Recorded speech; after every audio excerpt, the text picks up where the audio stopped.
Election नाही, पण मला बोला असं वाटतंय तुमच्याशी. मला माफ करा, मी बोलू का नको बोलू? कारण का मला वाईट वाटतंय. मी या देशासाठी काम करते. मी कोणत्या एका धर्मासाठी एका समाजासाठी नाही काम करत. जे गरीब आहे मी त्याच्यासाठी काम करते.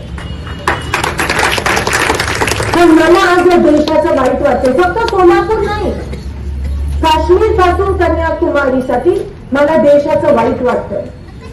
कारण का आपल्या देशाचा कणा, आपल्या देशाचा आत्मा सर्व धर्म समभाव आहे.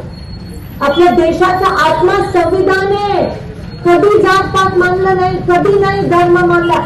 आपल्या मंदिरात ठीक आहे, लग्न करायचं असेल ठीक आहे, पूजा करायची असेल ठीक आहे, पण इलेक्शन मध्ये, राजकारणामध्ये, धर्मामध्ये राजकारण आणायचं नाही आणि राजकारणामध्ये धर्म आणायचा नाही.